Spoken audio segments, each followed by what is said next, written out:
하나님 감사합니다. 믿음으로 살아가게 해주시고 믿음 안에서 승리하게 하여 주옵소서. 우리를 넘어뜨리려고 하는 것들이 너무나도 많이 있습니다. 죄악의 자리로 이끌고 우리의 욕망을 키우는 것들, 그리고 우리가 하나님을 바라보는 게 아니라 세상의 것을 바라보게 하는 것들이 너무나도 많이 있습니다. 주님, 이 시간 주님 앞에 고백하오니 용서하여 주시고 진정 주님만 바라보고 살아갈 수 있도록 도와주시옵소서. 이 시간 말씀을 통하여서 우리 속에 오시고 성령님께서 어루만지고 터치해 주시는 은혜가 임하게 하여 주옵소서. 예수님 이름으로 기도드렸습니다. 하나님의 말씀 보시겠습니다. 마태복음 14장 22절에서 33절 말씀입니다.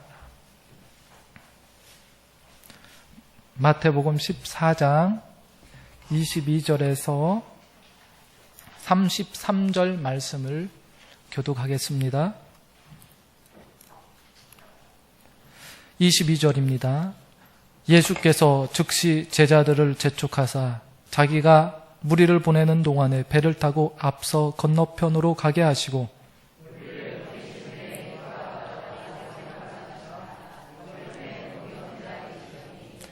배가 이미 육지에서 술이나 떠나서 바람이 거스름으로 물결로 말미암아 고난을 당하더라.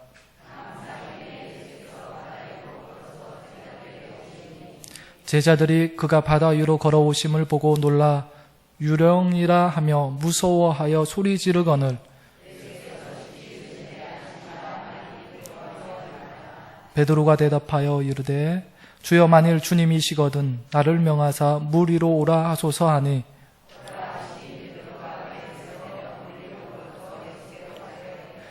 바람을 보고 무서워 빠져가는지라 소리질러 이르되 주여 나를 구원하소서 하니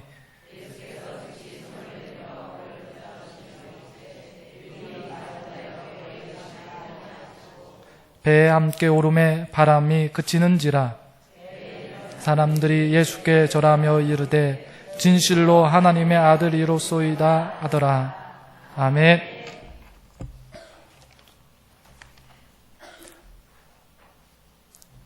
어제 우리 남성교회가 나오셔서 교회 페인트 칠하느라고 이렇게 수고하셨습니다.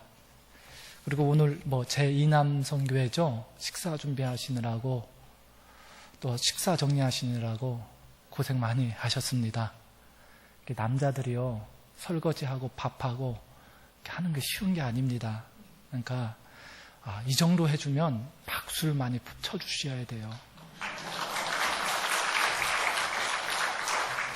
밖에서 어제처럼 일하는 것은 이렇게 막 하는데 이게 설거지하라, 밥하라, 반찬 나눠줘라, 이거 진짜 교회니까 와서 봉사하고 섬기는 마음으로 하지 참 어려운 것입니다.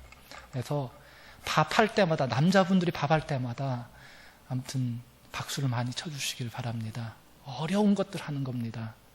쉬운 게 아니에요. 남자들한테는요. 굉장히 어려운 것들이에요. 그러니까 아무튼 감사하고요. 제가요, 돈을 벌어보니까요, 돈 버는 게 재미가 있더라고요. 돈 벌어보셨죠? 돈 버는 게 재미가 있어요. 조금만 이렇게 돈이 이렇게 모아지면은 기분이 좋아지고, 입술이 찢어지고 막 그러는데, 아무튼 돈 버는 것도 재미있고요. 또 이렇게 출세하는 것도 재밌다고 합니다. 막 이렇게 텔레비전에 막 나오고, 막 이렇게 촬영해가고, 그래서 그냥 막 유명인사가 되고, 그렇게 출세하는 것도 참 이렇게 재밌대요. 좋대요. 이렇게 재밌는 것들이 많이 있는데 또 하나 재밌는 것이 뭔가 하면 사람이 예수님을 믿고 예수님을 영접하고 또 예수님의 뜻과 예수님이 살아가신 삶대로 살아가는 것, 이것도 참 재미있는 일입니다. 특히 내가 전도했는데 그 사람이 예수님을 영접하고 또 예수님의 하신 말씀대로 살아가려고 부단히 노력하고, 그리고 예수님께서 원하시는 그 삶을 살아가고 구현하려고 노력하는 그런 모습들을 보면 내가 뿌듯해져요. 자기는 그렇지 못하면서 다른 사람, 전도한 사람이 그렇게 사는 걸 보면 굉장히 행복합니다. 지금은 우리 교회가 해피데이를 선포하고 아무튼 이 전도하는 일에 매진하고 있습니다. 아무튼 이러한 전도하는 일이 일어나길 바랍니다. 이런 행복한 일들이 일어나길 바라요. 교회에는요, 공부파도 있습니다. 열심히 공부하시는 분들, 공부하는 거 좋아하시는 분들, 성경 공부 열심히 하고 말씀 잘 읽고 막 열심히 하시는 분들이 있어요. 그런 반면에 또 기도파가 있습니다. 열심히 기도해요. 열심히 기도해. 그래서 많은 은사도 나타나고요. 기도함을 통하여서 여러 가지 체험도 하고요. 또 교회 안에는 또 어떤 파가 있냐면 날라리 파가 있습니다. 노는 거 좋아하고요. 사람 만나는 거 좋아해요. 밥 먹으러 가자고 하고요. 이 세 파 중에 누가 전도를 제일 많이 잘할까요? 제가 생각하기에는 날라리 파가 전도를 잘할 것 같아요. 네. 뭐 꼭 그런 것만은 아니지만은 제가 생각하기엔 그렇다는 겁니다. 그리고 이번 해피데이 때는 좀 많이 놀러 다니시고요. 사람 만나시고요. 밥 먹으시고요. 그러면서 이렇게 실천하시길 바랍니다. 전도를 하는 것을 저는 임산부에 비유합니다. 전도하는 걸 임산부로 아기를 임신하고 10개월 동안 아기를 뱃속에 키우고 그 아기를 또 낳는 그런 것을 전도로 이제 생각하는데, 아무튼 전도를 하려면, 아기를 가지려면요, 네? 사랑을 해야 돼요. 사랑을 안 하고 아기를 가지려고 하면 이건 문제가 있습니다. 그러니까 우리가 전도하는 것은 임신하는 것과 똑같다. 그러면 임신하려면 어떻게 해야 된다고? 사랑해야 된다. 근데 사랑을 하려면 그냥 아무거나 이렇게 사랑하면 안 되잖아요. 이렇게 영혼이 보여야 됩니다. 영혼이. 사회복지사로 일하시는 분들도 교인들 중에 있는데, 사회복지사가 되려면 윤리강령에 뭘 강조하냐면 휴머니즘을 강조합니다. 인간으로서의 가치, 인간을 존중해주고 인간을 받들고 하는 그 가치를 굉장히 중요해요. 그래서 휴머니즘이 있어야 됩니다. 그래서 사람을 사랑하고 사람을 아껴주고 보살펴주고 그런 것, 이것이 사회복지예요. 그런데 제가 얼마 전에 학교에 가서 선생님들 취임하는 거 보니까 이 선생님들 취임하는 것도 굉장히 대단하더라고요. 뭐 별것도 아니지만 선서하고 막 그러면서 선생님들의 교육의 가치가 얼마나 중요한지 그 교육의 가치 이념을 추구하려고 굉장히 하더라고요. 그런데 아직도 학교가 조금 인기가 떨어져서 문제인데, 뭐냐면 저는 이 전도라는 것은 뭐 사회복지적인 가치도 있고 교육적인 가치도 있고 또 다른 걸 포함해가지고 뭐냐면 영혼이 보여야 된다는 겁니다. 그 영혼이 저 사람의 외모가 보이는 게 아니라 저 사람 속에 있는 영적인 모습이 보여야지만 그 영혼을 사랑할 수 있게 되는 것입니다. 그리고 그 사랑을 할 수 있는 그것으로 말미암아 내가 임신을 할 수 있는 거예요. 임신을 어떻게 하면 어떻게 합니까? 잘 보살펴야 돼요. 참 조심해야 되고 낳을 때까지 잘 해야 됩니다. 그래야지 아기를 낳을 수 있어요. 그래서 사랑해야만 임신을 할 수 있다. 전도하려면 사랑해야 돼요. 그냥 가서 우리 교회 갑시다 하고 교회 끌고 오려고 한다는 생각은 다 버려야 됩니다. 저 영혼이 보여야 돼요. 저 영혼을 바라볼 때 그 영혼을 바라볼 때 긍휼함이 있어야 됩니다. 불쌍히 여김이 있어야 돼요. 그래서 그냥 사랑이 쭉 나가게 돼야지 그 영혼을 전도할 수 있는 겁니다. 해피데이, 영혼을 사랑하시길 바랍니다. 영혼이 보이시길 바랍니다. 영혼이 안 보이면 전도하려고 해도 아무 소용이 없어요. 산부인과 가면은 의사들이요 있습니다. 의사들이요 아기 낳는 그 임산부보다 아기 낳는 밥을 더 잘 알고 있어요. 근데 아기는 의사가 낳는 겁니까? 아무리 잘 알고 있더라도, 어떻게 낳는 걸 알고 있더라도 아기를 의사가 낳냐고요. 아니에요. 임신한 사람, 그 아기를 사랑하고 아껴주는 그 사람이 아기를 낳는 겁니다. 그리고 그것이 고통스럽고 힘들고 어렵지만은 그것을 감당할 수 있는 것입니다. 어떤 사람들은 상상 임신을 합니다. 임신은 뱃속에 아기는 가지지 않는데 상상을, 그래서 입덧도 하고, 그리고 그것으로 말미암아 막 힘들고 그렇습니다. 근데 상상 임신을 하잖아요. 근데 아기를 낳을 수 있습니까? 우리가 전도한다고 열심히 아둥바둥 하지만은 이 상상 임신하는 것처럼 하면 아무 소용이 없습니다. 아기를 낳을 수 없어요. 입덧도 하고 뭐 배가 불러 올라오기도 하고 막 그러지만 아기는 못 낳습니다. 그래서 우리가 이렇게 임신을 하시길 바랍니다. 그래서 이번 해피데이를 통하여서 많은 영혼들이 구원받고 그리고 세례받고 그 영혼이 진짜 나보다 뛰어난 신앙의 사람으로 세워질 때까지 그 영혼을 위해 붙들고 기도해 줄 수 있는 그런 성도님들 되시길 바랍니다. 아멘. 네. 우리가 그림 하나를 보겠습니다. 그림 좀 하나 보여주시겠습니까?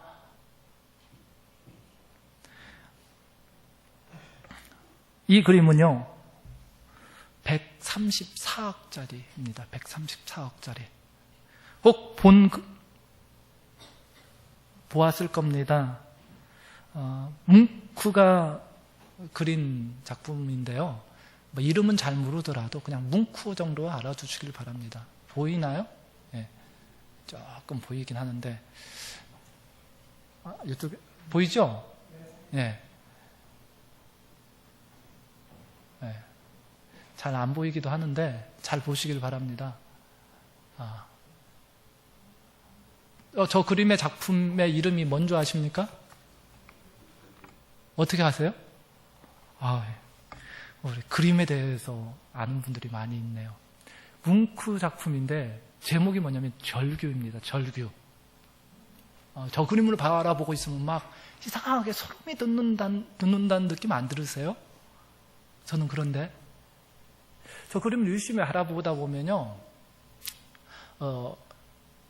저 그림 속에 굉장히 평화스러운 그림이 있어요. 뒤에 있는 사람들은 뭔가 모르지만 아무런 일이 없습니다. 그냥 유유하게 다리를 건너고 그 강물 흐르는 것을 바라보고 있는데 저 사람만 이렇게 막 소름 돋듯이 하고 있습니다. 그리고 저 색감도 보니까 빨간색이나 파란색 자체가 굉장히 색감이 좋은 거래요. 그래갖고 밝은 색입니다. 그런데 저 사람만은 절규하고 있습니다. 이 절규하는 이 그림 속에 그래서 이 그림을 해석할 때 그렇게 이야기하는 거예요. 저 그림이 모두 다 색감도 밝고 그리고 모든 것이 이렇게 부드럽고 유유자적한 그런 모습인데 저 사람만 저런 어떤 소름 돋는 절규하는 그런 것을 바라보면서 외부 세계에서 온 것이 아니라 자기 자신의 마음에서 내면적인 그새서부터 절규가 일어나는 것이다라는 것입니다. 그리고 이 그림을 그렸던 뭉크도 그런 이야기를 합니다. 진짜 이 안에서 뭔가 속에서 절규하는 그림입니다. 어떠한 공포나 두려움, 그 무서운 뭔가에 이렇게 사로잡혀서 절규하는 그림. 저 사람의 내면 속에는 뭔가 두려움이 가득 찼습니다. 무서움이 가득 찼어요. 그렇기 때문에 절규합니다. 사람들이 살아가면서 우리 마음속에 자리 잡은 것이 무엇인가 하면 두려움이라는 것입니다. 무서움, 두려움. 우리 안에 여러 가지 모습으로 이 두려움을 간직하고 있습니다. 어떤 분들은 실패한 사람들은 실패한 것으로 말미암아 어떤 일을 다시 시작할 때 보면은 그 시작하는 것이 두려워요. 그래서 한번 실패한 사람은 실패에 대한 두려움이 있습니다. 어떤 교통사고를 나본 경험이 있는 사람들은 사고에 대한 두려움이 있습니다. 그래서 애들 학교 갈 때마다 자기가 나는 교통사고 때문으로 말미암아 늘 아이들을 데려다주고 데리고 오고 그렇습니다. 또 죽음을 목격한 사람은요, 죽음에 대한 두려움이 있는 것입니다. 그래서 우리가 살아가는 이 속에 두려움이 있다는 것입니다. 우리가 살아가는 이 사람들의 모습 속에 이러한 두려움이 있다는 것입니다. 여러분, 두려움이 있을 때마다 어떻게 합니까? 두려운 마음 한번 든 적이 있습니까? 이상하게 이 절규의 그림처럼 두려움에 사로잡혀서 더 이상 나가지도 못하고 어떻게 하지도 못하는 그러한 모습, 우리의 생활 속에 있습니다. 교통사고 한번 나본 적 있습니까? 교통사고 한번 나오면 가슴이 얼마나 콩닥콩닥 하는 줄 알아요? 남편한테 전화해야 되는데 전화번호가 잘 기억이 안 나고, 또 전화번호를 찾아야 되는데 어디에 저장했지 하면서 저장했는지도 모르고, 이런 경험들이 우리 생활 속에 많이 있다는 것입니다. 사람의 내면 속에는 두려움이 있습니다. 그런데 그 두려움을 오늘 성경에서 볼 수 있다는 것입니다. 두려움, 무서움. 성경의 이야기가 무엇입니까? 예수님께서 500여의 기적을 펼치시고 사람들을 돌려보내기 위해서 제자들을 먼저 배를 통하여서 보냈습니다. 그러고 나서 이제 예수님은 사람들을 보내고, 그리고 예수님은 기도하러 가셨어요. 기도하고 와서 이제 보니까 제자들이 이렇게 호수를 건너고 있는데 거기에서 이제 파도가 일어나고 그것 때문에 고난을 당합니다. 그러고 나서 예수님께서 그 배에 찾아가시는 장면이 오늘 성경의 말씀입니다. 제자들도 이 파도, 그리고 그 파도 속에서 막 이겨나가려고 하는 여러 가지 어려움들을 당합니다. 그리고 예수님이 걸어오십니다. 근데 예수님이 걸어오시는데, 예수님을 바라보는데 뭐라고 했습니까? 한번 성경 본문 읽어볼까요? 26절입니다. 26절 같이 읽겠습니다. 제자들이 그가 바다 위로 걸어오심을 보고 놀라 유령이라 하며 무서워하여 소리 지르. 뭐라고 합니까? 사람이 걸어오는데 유령이다, 그렇게 소리 질러댑니다. 유령이다. 예수님이 걸어오신데 어떻게 유령이다라고 말할 수 있을까요? 예수님이 구분을 정확하게 못해야 그런가요? 시력이 나빠서 그럴까요? 어떤 이유인지 모르겠지만 예수님이 걸어오시는데 예수님이라고 생각을 못했습니다. 바다 위를 걸어오니까 저건 틀림없이 유령이다라고 생각했던 것입니다. 볼 것도 없습니다. 자세히 보지도 않았던 모양입니다. 유령입니다. 그러한 유령으로 말미암아 그들은 뭐라고 하냐면 두려웠다고 합니다. 무서웠다고 합니다. 왜 유령을 보게 되었습니까? 저는 그렇게 생각합니다. 그들이 두려움을 가지고 있었던, 그리고 예수님이 걸어오시는 모습을 유령으로 볼 정도로 무서움을 간직했던 이유가 뭘까? 삶에 지쳐 있기 때문이라는 것입니다. 24절에 보면은 바람이 거스름으로 물결로 말미암아 고난을 당하다. 여러 가지 고난을 당하고 있으니까 고난당하는 그것으로 말미암아 예수님을 바라보는데도 예수님이 예수님으로 보이지 않고 바다 위로 걸어오시는 예수님을 보는 게 아니라 유령으로 바라보는 것입니다. 그들이 당한 여러 가지 고난으로 말미암아 그 삶에 지치고 지친 피로감으로 말미암아 예수님을 바라보게 됐고, 그것이 두려움으로 유령이다라는 말을 하게 되었다는 것입니다. 우리가 생활하는 생활과 삶에 여러 가지 풍랑을 만나고 고통의 어려움을 겪을 때, 우리가 살아갈 때 이 삶의 고통과 어려움으로 말미암아 두려움을 간직할 수 있다는 것입니다. 먹고 살기 힘들고 어떻게 내일 살아가느냐, 그러면 두려움이 생기고, 이 두려움이 커지다 보면 걱정이 되고 염려가 되고, 그 염려로 말미암아 낙심하고 실망할 수 있다는 것입니다. 그래서 우리가 삶에 지칠 때마다 두려움을 이겨나갈 수 있어야 돼요. 여러 가지 걱정이 많이 되고 그 걱정으로 말미암아 두려움을 느낍니다. 두려움 속에서 용기를 가지시기를 바랍니다. 이러한 상황 속에서 베드로는 뭐라고 한 줄 아닙니까? 유령이다 하니까 예수님께서 안심하라, 나니 두려워하지 말라 말합니다. 베드로가 그 이야기를 듣고 뭐라고 합니까? 예수님이시면 나를 명하사 물 위로 걷게 하소서 이렇게 합니다. 뭡니까? 그 두려움을 이겨나가는 그 예수님을 바라보는 유령이다라고 하는 그 모습에서 베드로는 용기를 냅니다. 두려움을 이기는 것은 용기예요, 용기. 그 두려움을 마주할 수 있는 용기가 있는 것입니다.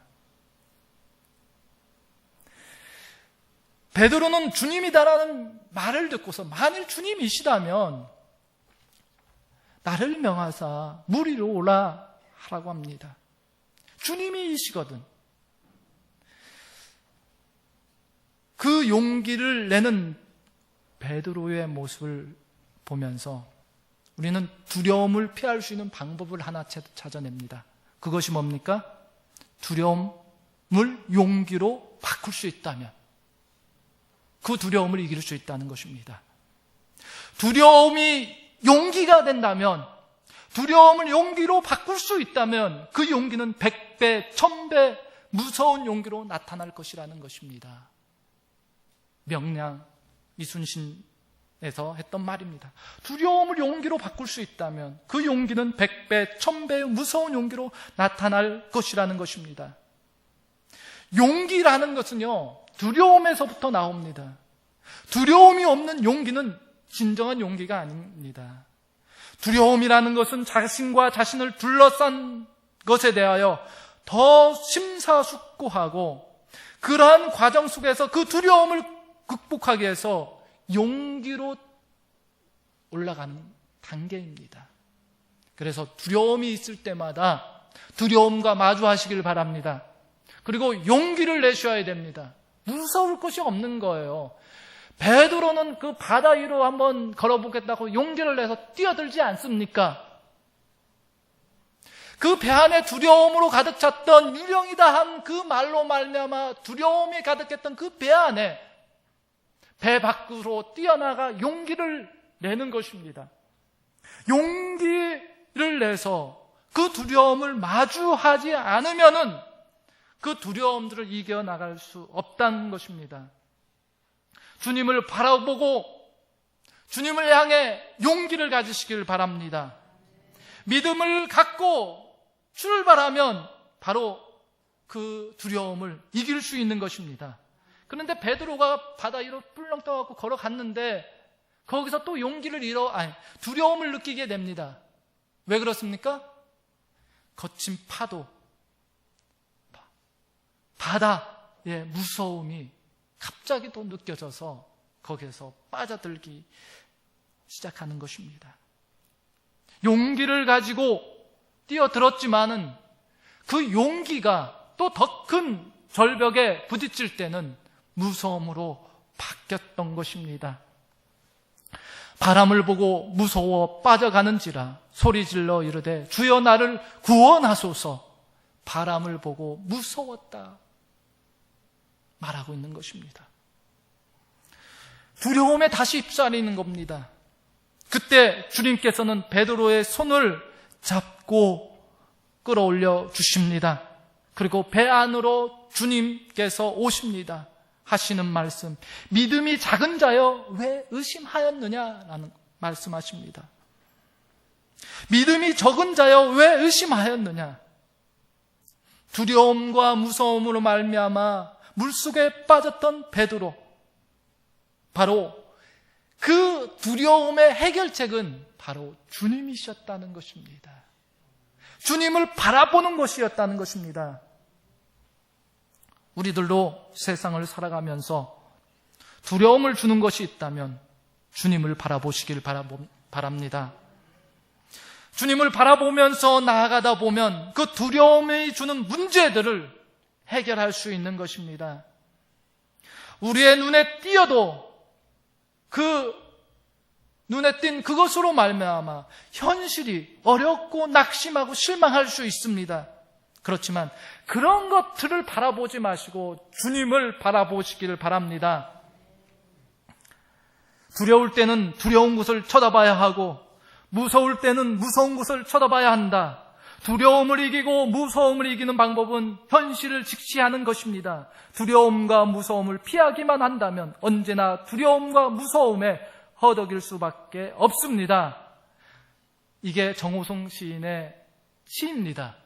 그런데 두려울 때 두려운 곳을 쳐다봐야 하고 현실을 직시해야 한다고 하지만은 제가 보기에는 두려울 때는 두려운 것을 쳐다봐야 하는 것이 아니라 주님을 바라봐야 한다고 생각합니다. 무서울 때는 무서운 것을 쳐다봐야 하는 것이 아니라 주님을 바라봐야 한다고 생각합니다. 두려움을 이기고 무서움을 이기는 방법은 현실을 직시하는 것이 아니라 주님을 바라보는 믿음이라는 것입니다. 두려움을 이겨나가시기를 바랍니다. 믿음을 가지고 두려움을 이기시기를 바랍니다. 그리고 두려움은 두려움으로 끝이 나지 않습니다. 오늘 33절의 말씀에 보면 그렇습니다. 33절 말씀을 보시겠습니다. 배에 있는 사람들이 예수께 절하며 이르되 진실로 하나님의 아들이로소이다 하더라. 아멘. 두려움은 어디에서 멈추었냐면 하나님을 경외하는 것으로 갔다는 것입니다. 세번역 성경에는 이렇게 기록되어 있습니다. 배 안에 있던 사람들은 그에게 무릎을 꿇고 말하였다. 선생님은 참으로 하나님의 아들이십니다.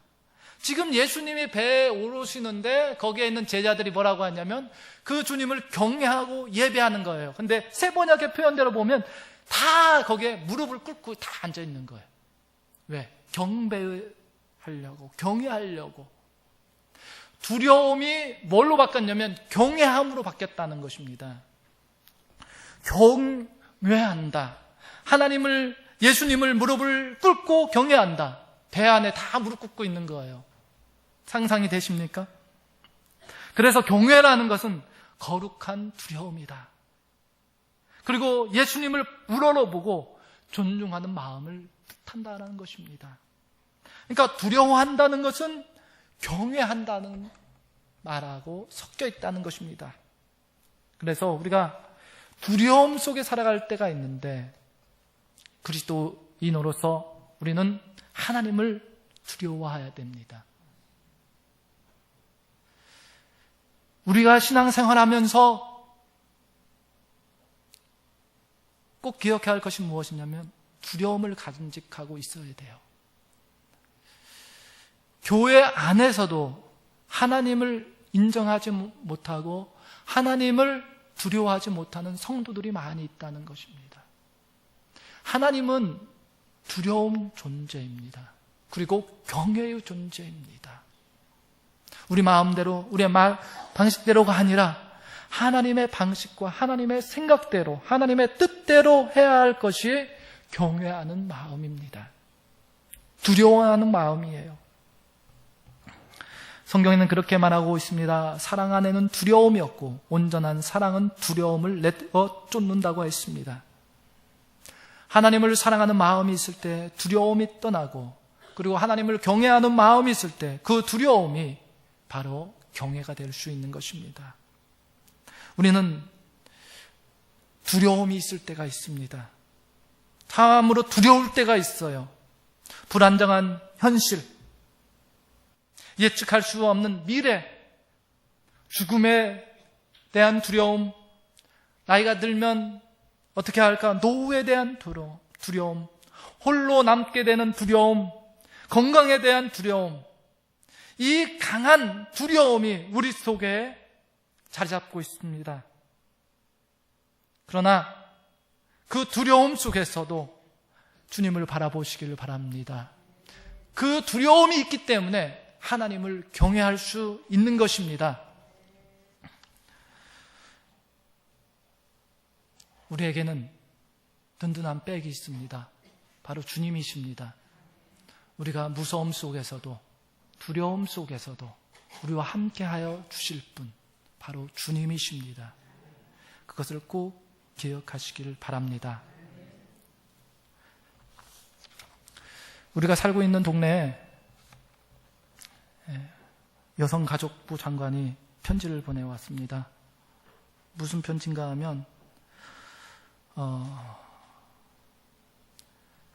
어린 아이들, 13세 미만 미성년자 아이들에게 강간, 강제추행으로 말미암아 진역을 4년 동안 산 사람의 신상을 공개한다고 학교에 다니는 부모님들에게 학교를 다니는 아이들, 아무튼 아이들이 있는 곳에 다 보낸 거예요.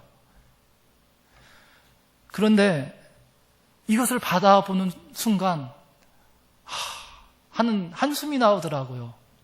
근데 그게 나만의 한숨이 아닐 거라는 생각이 들어요. 우리 흥덕이라는 그 지역에 사는 인구가 한 4, 5만 되는데 4, 5만에 살고 있는 아이들을 가진 부모들한테 다 보낸 거예요. 그것을 받아듣는 순간 야, 이거 어떻게 해야 되냐? 라는 거예요. 야, 우리 동네에 성폭행범이 아이들을 성폭행했던 그 사람이 살고 있구나. 그래서 주소도 다 나오더라고요. 주소 다 찍어봐고 어디에 사는 거 다 찾아보고 그랬어요. 일단 우리보다는 좀 약간 멀긴 한데 그래도 야, 이 한 사람이 이 흥덕 지역에 있는 그 마을 모든 학부모들과 사람들을 두렵게 하는구나 하는 생각이 들더라고요. 그래서 우리 아이가 그것을 보는 거예요. 사진도 다 나와요. 그래갖고 얼굴도 어떻게 생겼는지 다 나오고 보면서 그러는 거예요. 아빠하고 나이가 똑같다고. 보니까 키도 똑같더라고요. 그러니까 우리가 이렇게 살아가는 삶 속에 이런 두려움을 주는 존재들이 있습니다. 악한 사탄은요, 우리에게 굉장히 무서움을 갖다 줍니다. 두려움을 갖다 줍니다. 그렇지만 우리가 이러한 것 때문에 살아가지 못한다면 어떻게 하겠습니까? 이 한 사람 때문에 아이를 학교에 못 보내면 어떻게 합니까? 안 되죠. 학교에 보내고 또 더 잘 보호해야겠죠. 그럼에도 불구하고 우리는 더 뭐냐면 주님이 함께 하신다는 것을 확신해야 된다는 겁니다. 주님이 함께 해야지만 이 아이들이 안전하게 학교를 다닐 수 있겠구나라는 생각을 저는 스스로 했다는 겁니다. 우리가 살아가는 삶 속에 두려워할 것들이 너무 많이 있습니다. 여러 가지 문제점들이 많이 있습니다. 그러나 주님을 바라보시길 바랍니다. 그 두려움을 이기게 하시는 분이 주님이십니다. 두려움으로 말미암아 승리하게 하시는 분이 바로 주님이십니다. 왜 의심을 하느냐? 기도드리겠습니다.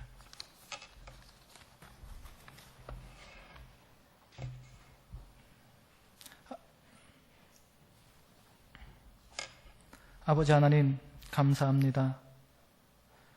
우리 인생의 삶 속에 두려움을 가지고 살아갈 때가 많이 있습니다. 그렇지만 주님을 바라보게 하여 주시고 용기를 가지고 그 두려움을 마주할 수 있도록 도와주시옵소서. 그리고 그 두려움으로 말미암아 주님을 만나고 주님의 은혜를 체험케 하시옵소서. 예수님 이름으로 기도드렸습니다. 아멘.